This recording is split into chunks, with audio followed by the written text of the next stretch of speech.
My father told my mother, "There's going to be a big war party. We have sent men to run to the place of the burnt seeds and the buffalo head, and where the willows grow, and where the owls hoot, and to Hackberry Pond.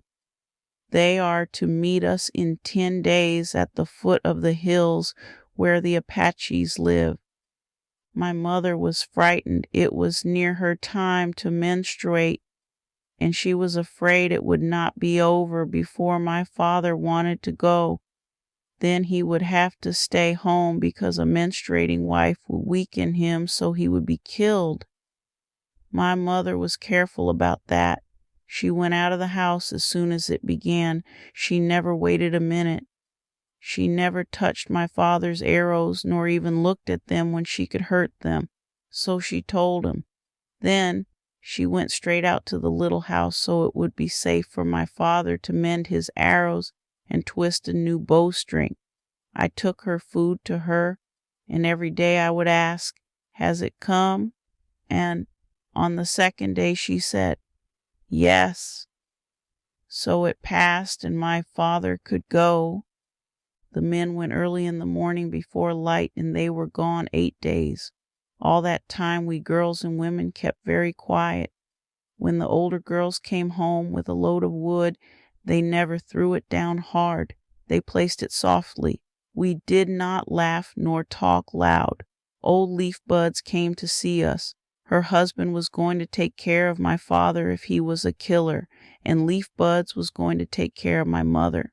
So my mother tried to finish the mat she was making, because if my father was a killer, she would have to be purified, and then she could not work at all. She talked to us while she was finishing her work and told us what to do, because she would be gone 4 times 4 days. I was little then, and I thought it would be good to stop work for so many days. But some of the women did not like it. They asked their husbands not to be killers. There was once a woman who was making a big basket, and she wanted to get it done. But the men made up a war party. So she told her husband she was menstruating and he had to stay home. They say that woman never menstruated again. The men were gone 8 days. I know how that fight was because my father told me we were not women who were afraid of war power. We were killers' women. The men from all the villages met at Basket Cap Mountain, and there my father made them speeches, sitting with his arms folded and talking low as all great men do. Then they sang the war songs. Many, many songs they sang, but I, a woman, cannot tell you all. I know that they made the enemy blind and dizzy with their singing, and that they told the gopher to gnaw their arrows, and I know that they called on our dead warriors who have turned into owls and live in the Apache country to come and tell them where the enemy were. Facing the enemy, they sat while they sang that they might bring darkness upon him. All that time the medicine man sat alone on a little hill, waiting for the owl dead to come to him. He had dreamed of owls himself, and so he could speak with them. They always took an owl meter on to war with them to call the dead who are our spies. Soon that medicine man came back to the others and said, "Has anyone some of our old wild tobacco?" They gave him some. Then he went back and they saw lights when he made 2 cigarettes. They saw those lights move as cigarettes do when 2 people are smoking. They heard the medicine man talking very low and then saw both cigarettes thrown away. The medicine man came back and said, "The enemy are at smooth ground. We will come up with them at noon tomorrow." So they did. They jumped on the enemy and fought.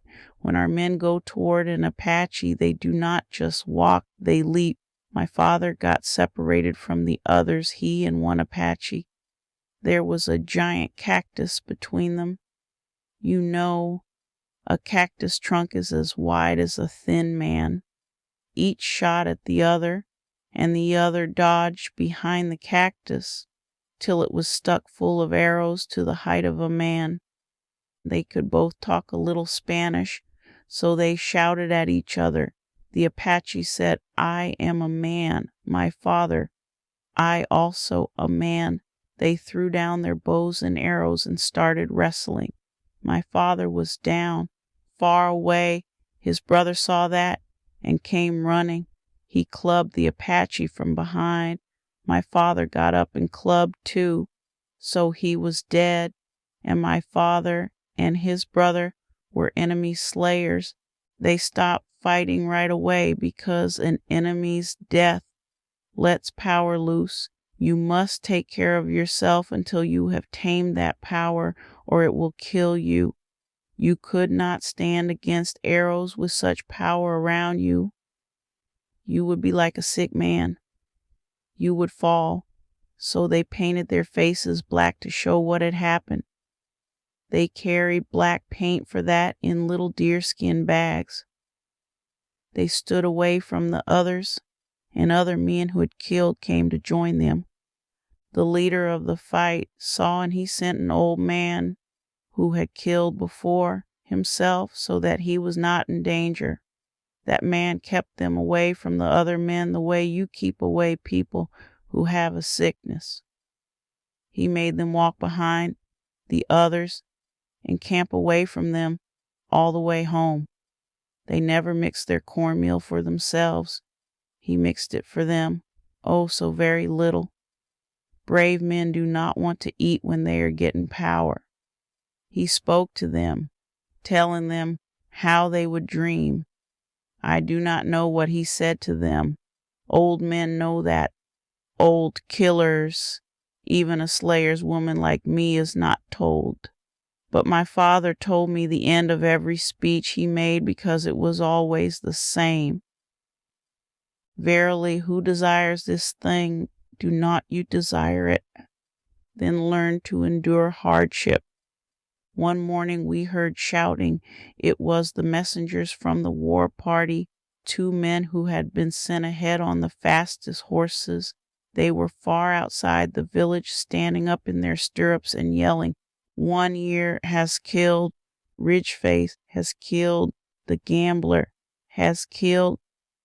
The last one was my father.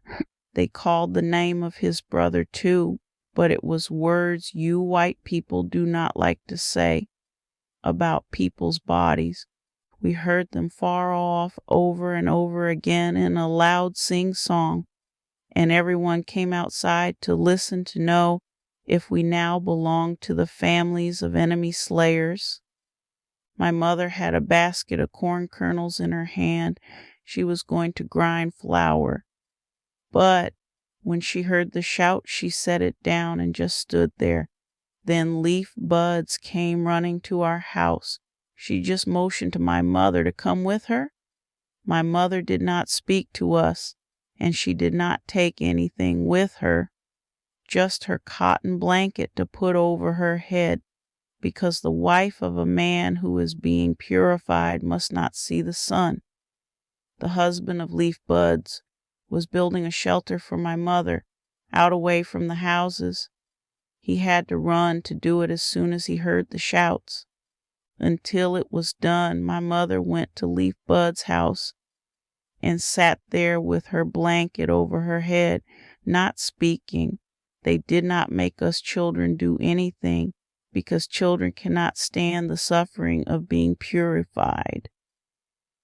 But my grandmother called us into the house and told us to stay quietly there. She gave us sticks to scratch our heads with so we would not use our hands and make our hair fall out. She told us not to speak much and never to go near the fire, so we could not go out to see the men come in. The young girls whose men were not enemy slayers ran out to meet the fighters far into the mountains. Ah, that is a good dance. I did it myself at other times when there was no power in the family. The girls stand across the warrior's path and take their weapons from them. They take arrows and quivers and bows, yes, clubs and shields, and they dance with them in front of the men. They dance and they sing with those weapons, and they will not give them back until the men have paid them. We heard those girls run out, the girls who could run far, and when the men came near, we saw the old woman go dancing out, the woman who takes the scalps.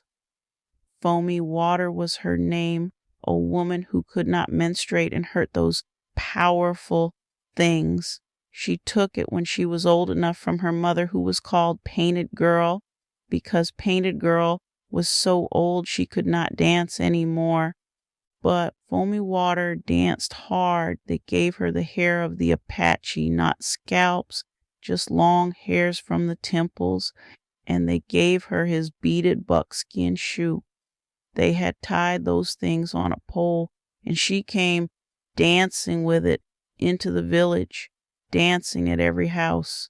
She came outside our house, making the pole go up and down, and she sang.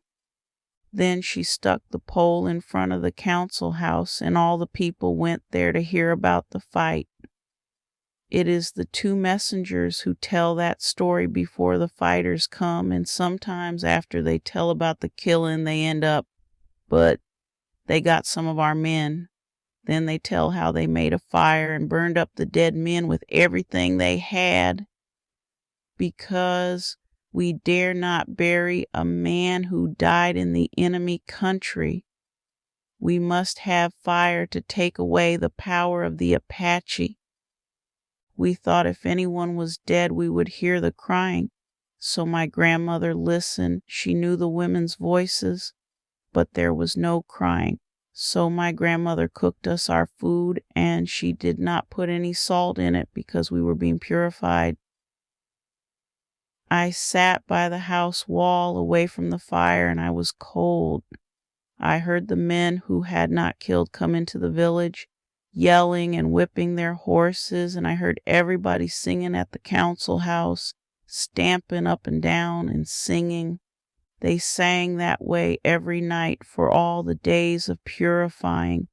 It is a good thing to have the enemy's hair raised on a pole above our houses. It calls the clouds to it and brings rain on our land, and then the corn comes up. But those who have brought the blessing cannot dance, not they and not their families. Leaf Bud's husband went out to meet my father and led him to a mesquite tree far away so that his power would not come near us. He hung his bow and arrows on that tree, and my father sat down under it. So, do you see? With legs under him and his head on his breast. So our powerful men always sit waiting for a vision, and visions always came to my father. Then he sang all alone in the night the song the killers have sung since the first one killed an enemy woman. It says that the light has come and told them how to purify themselves. We did not go near my father, that would have made us sick, and we could not go near my mother in her shelter of branches. But we used to run behind the house and watch when she came out once or twice a day with the sheet over her head so the sun should not see her. We saw Leaf Buds working all the time making pots. She was a good potter. That was one reason my father had chosen her husband to take care of him, for many bowls are used while a person is being purified. Leaf Buds made new clay bowls, and in one of them she took pinole to my mother, and her husband took another to my father. Every 4 days the bowl had to be thrown away because it had too much of the power, and she had to have a new one ready. That was the woman who worked hard. She had to make 2 great jars, new, so that they would keep the water cool, and in them she and her husband had to bathe my mother and father every 4 days. They poured that water over their heads while they sat still, arms folded. It takes a great deal to wash off that power and make it fit to use. My grandmother bathed us children. She came with the jar at dawn, and I ran away around the house. It was cold. She caught me and made me sit facing the west with my arms folded, just like my father.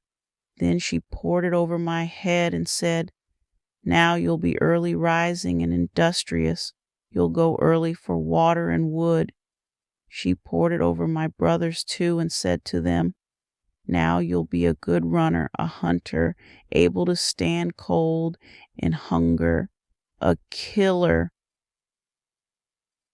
Those are the things that come to us, the families of the powerful.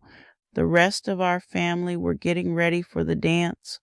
All the old enemy slayers were going to sing for my father to take him back again when the 4 times 4 days were over. My grandmother boiled big pots of dried corn and dried squash and succotash to give those singers food. All my father's sisters and the wives of his brothers made tortillas. The young women of our family brought wood for the dance fire. My father's brothers counted how many cows and horses they could give to the dancers. Our family did not have much because our men were always fighting. They were brave. At sunset, when the 4 times 4 days were over, the people came to the dance place. Then they brought my father and the enemy slayers and us too. They did not take us to the fire. Far away in the cold, they dug 4 little holes, and there the slayers sat facing east. Behind them there were holes for their wives. They must sit up all night, straight and not move. They had stakes driven into the ground behind them so they could lean back a little when they were too tired. My grandmother sat with us children far away in the dark. The people went around the fire singing. I could not hear the songs that night when my father was a slayer, but I know them now, for I learn well. I learn everything that the men sing. The people stopped going around, and a man came into the middle to dance the warrior's dance. Only a young man can do that dance. He holds the shield and a club, and first he leaps to one side and then to the other, as though the enemy's arrows were flying at him. Then he leaps up and lets them pass under him. Behind him, other young men, or maybe women if they are strong and wild, take bows and arrows and leap as he does. The singers sing for them. 4 young men danced. To each one of my father's brothers came up and put a piece of manure into his hand. First it was from a cow, and then another cow, and then a horse and another horse. That was what my family gave to men who leapt in the war dance. It made them, my family, poor. Then the old warriors began to sing for the slayers, because the Pleiades had come to the top of the sky and it was midnight. They sang very secret songs that had come to them when they themselves were purified. Then they lit a long cane cigarette such as our people used to use and went and blew the smoke over the new slayers. They spoke to them as relatives, taking them back again. "Hail, my younger brother. Hail, my nephew. Thus I do to you. You will be like me. You will be a great killer. You will always find the enemy. You will be hunger enduring, cold enduring, thirst enduring. Thus you will live well." I could not see all this. They made me stay in the dark with my grandmother. But my father told me afterward, for I am a woman to whom a man can tell solemn words, and she will remember them well. Then they took my father out in the dark before the morning came and bathed him again. And they bathed us too.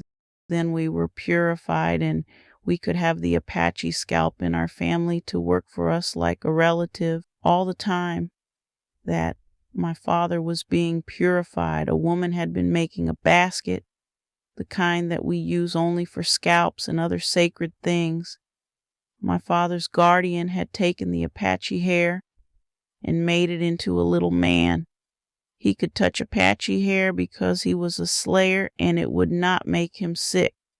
That little man had a buckskin shirt with fringe like an Apache and a feather in its hair and little moccasins. The guardian brought it to my father in the basket. My father was not afraid of that enemy's hair. He said, "My child." Then he gave it to my mother, and she took it in her arms and said, "My child." He gave it to my brothers and my sisters and me. We held it and said, "My younger brother."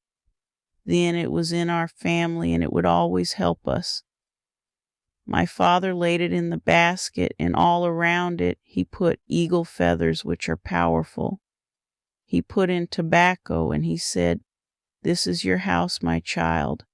Then he wrapped that basket in deerskins and hung it in the thatch, and we had power.